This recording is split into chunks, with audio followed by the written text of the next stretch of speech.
Ahead on DC News Now at 4.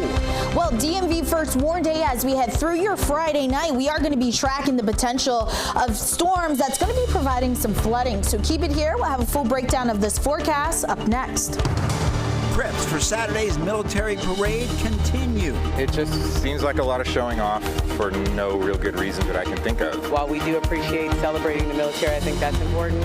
I don't think that it's a time for it. We're on the ground tracking the latest developments ahead of the celebration.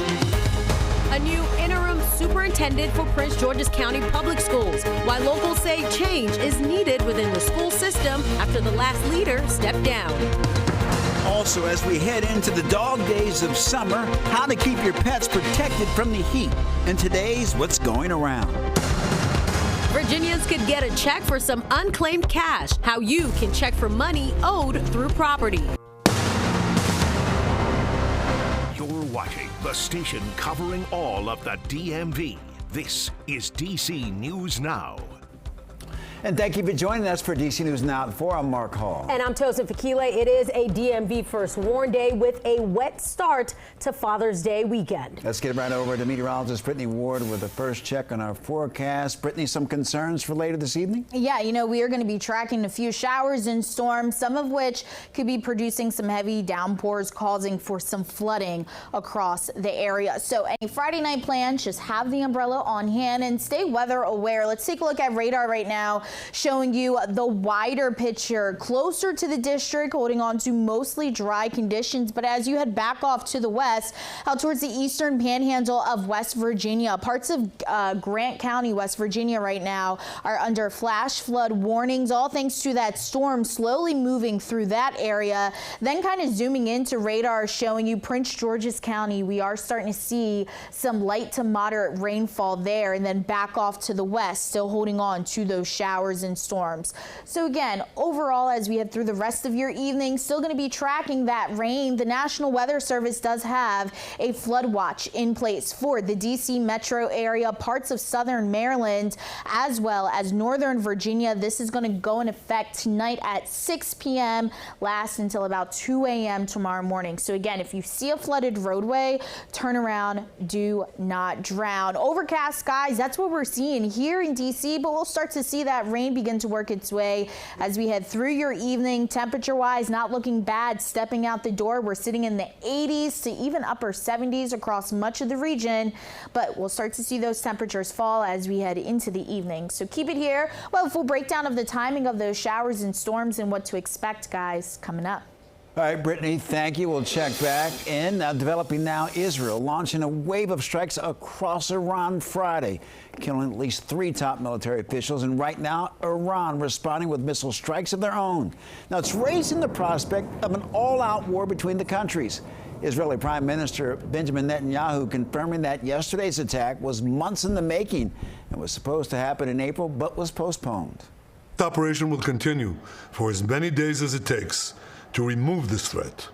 This is an intolerable threat. It, too, must be stopped. And coming up in our next half hour, our national correspondent is breaking down the U.S. response. And back here at home, we have new details this afternoon on the officer shot in Hagerstown yesterday. The officer is K-9 Officer Langley Dean, a 19-year veteran of that police force. Investigators say the suspect, Daniel Anderson, used a 20-gauge shotgun at close range. Officer Dean was hit in the arm, shoulder, face, and head. He's still in the hospital waiting for more surgeries. Anderson being held without bond at Washington County Detention Center. In the district, the final preparations now underway for the Army's 250th birthday parade and festival. And we've got team coverage for you. Our Ben Dennis tracking planned protests. But first, our Marielle Carbone is live at the National Mall where displays of military equipment are being set up. Marielle? Yeah, Mark and Tosin, a lot of people out here today really getting a sneak peek at what they can expect tomorrow. We've got military equipment all across the National Mall, including displays like this one, this big vehicle behind me, a HEMTT. I want to make sure I get this right. A heavy expanded mobility tactical truck pulling a boat behind it. So this is kind of what we're seeing out here. Big pieces of machinery like this. We've seen tanks, we've seen helicopters, and of course, all the moving pieces going around to get all this stuff set up, to get the security fencing put into place. If you can still hear some of the cars driving around us to get all of this set up. People out here today coming to take pictures of all of this. There are members of the Army out here answering questions. You can expect a lot more of them out here tomorrow to really explain what some of these displays are and how all of this works. Now, we know all of this is out here to celebrate the 250th anniversary of the Army. And while we spoke to many people who say they support the military, they want to see them celebrated, the scene out here, it's really brought some complicated feelings to people we spoke to. Take a listen. I don't really know how to feel about the presents because it is a parade, but with all like the political turmoil, it's kind of scary. It just seems like a lot of showing off for no real good reason that I can think of. While we do appreciate celebrating the military, I think that's important. I don't think that it's a time for it. So that last woman there, Terry Moore, she's actually from LA. She has been seeing the National Guard deployed in her city right now as crowds protest ICE enforcement. So a little bit of a different feeling for her. Mark and Tosin, the festival, it kicks off tomorrow at the National Mall here at 11, and you can expect events all throughout the day. There's a fitness competition, of course, all the displays for people to look and learn about, a cake cutting ceremony, and then, of course, later in the evening, the parade starts at 6:30. That is the latest here at the National Mall. Reporting live, I'm Marielle Carbone, DC News Now. All right, Marielle, thank you for that important update. Roughly 2,000 protests against the Trump administration are scheduled for tomorrow across the country, including dozens happening right here at home. And Tosin, don't forget these events set to coincide with that massive military parade in the district. DC News Now's Ben Dennis joins us live in Arlington. Ben, you spoke with organizers. What sort of turnout are they expecting? Well, Mark, Tosin, good afternoon to you. There's no telling how many people will show up to these nearly 2,000 scheduled protests labeled No Kings protests across the U.S. and right here in Arlington at the Clarendon Metro stop. It all comes after President Trump said the D.C. protesters would be faced with a heavy response. Demonstrations outside of the White House, an everyday sight. And outside one home in Arlington, Virginia, signs are being gathered to protest Saturday's military parade across the Potomac River. Plans underway for an event called No Kings. We're coming together to say no kings in the United States of America today or any day. We said it in 1776. We'll say it again this year. Chris Midair is among local organizers of Arlington's protests, part of over 1,800 events scheduled for all 50 states. A No Kings protest on President's Day this year supported federal workers fighting Elon Musk's Doge cuts. Well, thank you very much. This week at the White House, President Trump was asked about Saturday's No Kings protest. There are several No Kings protests planned across the country on Saturday as well. What are your thoughts on those? What are they? No Kings? No Kings. What, no Kings? No Kings. I don't feel like a king. I have to go through hell to get stuff approved. The president the other day said that protesters will be met with very heavy force. They will be met with very heavy force. Your thoughts on that? I don't know if we have many thoughts. I mean, we are exercising a First Amendment privilege. That is the right to protest. That is the right to free speech. We can organize peacefully, and we will peacefully, nonviolent protest. And what heavy force President Trump was referencing there is unclear. Now, White House Press Secretary Caroline Leavitt was asked about that comment earlier this week. She said the president supports peaceful protest. We know that No Kings organizers on their website says, quote, weapons of any kind, including those legally permitted, should not be brought to events mapped out across the country and here at home on their website. In Clarendon and Arlington, Ben Dennis, back to you.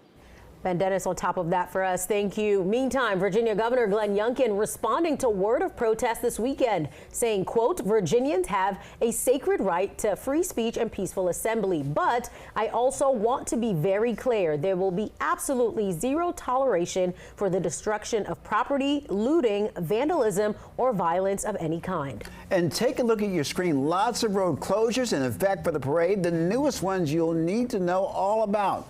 All lanes on Route 27 Washington Boulevard will be closed starting at 6 p.m. tonight through Saturday at 10 p.m. And also tonight at 6, George Washington Memorial Parkway will be closed between US 50 and I-395. That's through Sunday at 6 a.m. And of course, to stay up to date on everything this weekend, you can head to our website, dcnewsnow.com. Full coverage of that parade starts Saturday at 6 p.m. Kelmar Abrego Garcia pleaded not guilty to human smuggling charges today in a federal court in Tennessee. This was Garcia's first hearing since being returned to the United States. Today's hearing was also to determine if he can return home to his family in Maryland while he awaits trial. He was wrongly deported to El Salvador in March and was returned to the U.S. in June. He now faces serious federal charges of human smuggling in Tennessee. A live look at Reagan National. Democratic lawmakers across the DMV are asking for an investigation into the deadly January Midair crash near Reagan National that killed 67 people. Virginia Senators Mark Warner and Tim Kaine, along with Maryland Senators Chris Van Hollen and Angela Alsobrooks, and several House members, sent letters to the Inspectors General of the U.S. Army and the Department of Transportation. They're calling for deep investigations into the FAA and Army procedures that may have contributed to the crash. Now, they're pointing to possible failures in staffing, training, and communication. Lawmakers want accountability to protect everyone flying over and living near the DMV.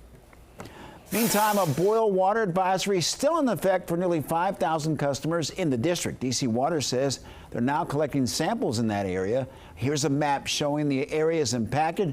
They're shaded in yellow. Now, DC Water says that the boil water advisory applies to people in Chevy Chase, Friendship Heights, Tinleytown, and Glover Park.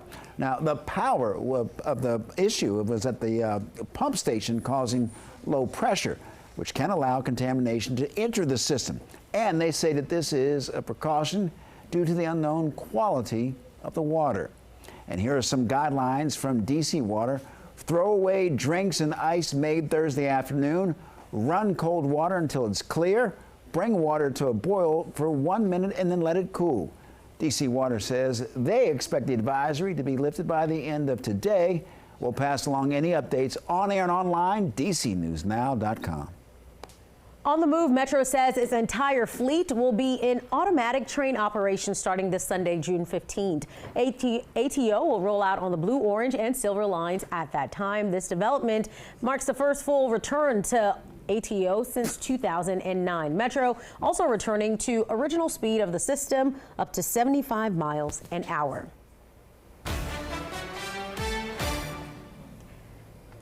DC News Now is your local election headquarters. Virginia Democrats settling a crowded 6-way primary for lieutenant governor next week. And voters in both parties across the Commonwealth will choose nominees for the State House of Delegates. Yeah, candidates for the Democratic nomination for lieutenant governor include state senators Ghazala Hasmi and Aaron Rouse, and former Richmond Mayor LeVar Stoney. And talk radio host John Reed is running unopposed for the Republican nomination. And at the top of the ticket, Democratic U.S.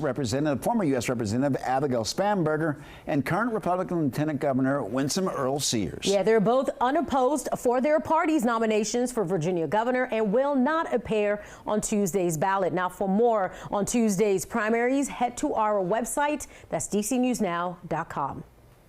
And coming up, a change in leadership for Prince George's County Public Schools, the latest shakeup in the school system. And a really good start to summer for some DCPS students, why they're all riding out of the school year on new bikes. And later, good news for Virginians, how you can cash in on unclaimed funds in the Commonwealth.